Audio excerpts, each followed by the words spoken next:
नमस्कार सर, मेरा नाम राजू है। आज मुझे एक आईपीएस ऑफिसर ने फ़ोन किया।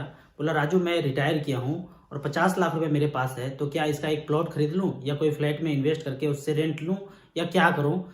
तो मैंने उनको बोला सर, मैं आपके लिए 2 मिनट का एक वीडियो बनाता हूँ, उसको देख के फिर डिसीजन लीजिएगा आपको क्या करना है।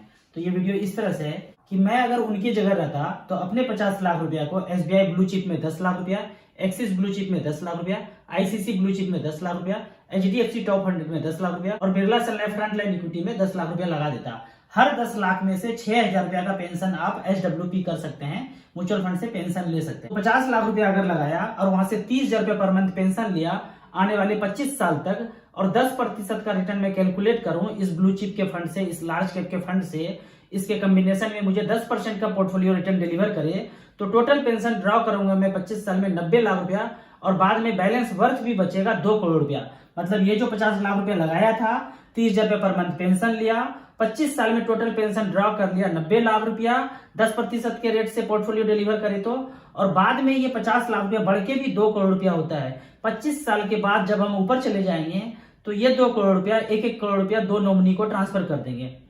आप कहेंगे कि राजू ये सब मुझे समझ में नहीं आया यार, ये सब कैसे होता है, ये सब तो समझ भी नहीं आ रहा है कुछ। तो मैं कहूंगा आपको सर, यदि आप गॉसिप करेंगे अगल बगल के लोगों से तो आप वही करेंगे जो अगल बगल के लोगों ने किया है। मेरे साथ डिस्कस करेंगे तो मैं वही बताऊंगा जो मैंने अपनी जिंदगी में किया है। मैंने 100% पैसा इक्विटी एसआईपी में इन्वेस्टेड है। मेरा पोर्टफोलियो लगभग 1.5 करोड़ रुपया का है और सारा का सारा म्यूचुअल फंड में इन्वेस्टेड है। आज से 15 साल पहले मैंने एक व्यक्ति को मेंटर बनाया जिसका नाम था राकेश झुनझुनवाला साहब।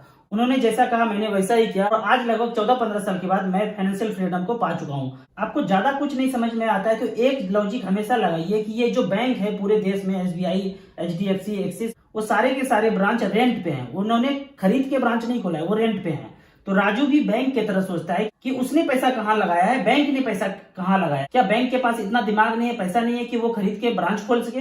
पर उन्होंने पैसा अपना मार्केट में लगाया है, वहां वो 15%, 16%, 20% पैसे जनरेट कर रहे हैं और हम फ्लैट में, प्लॉट में उलझे पड़े हैं। अगर फ्लैट का कैलकुलेशन देखा जाए लंबे समय के लिए 20 साल, 25 साल, 30 साल में, तो 3% से ज्यादा का रिटर्न डिलीवर करके फ्लैट ने नहीं दिया है। तो आप फ्लैट में इन्वेस्ट करते रहेंगे तो जिंदगी में कभी अमीर नहीं बन पाएंगे। आपको इस तरह का छोटा छोटा कैलकुलेशन जानना है तो मेरे नंबर 9929641265 पे मुझे व्हाट्सएप कर सकते हैं। Thank you so much.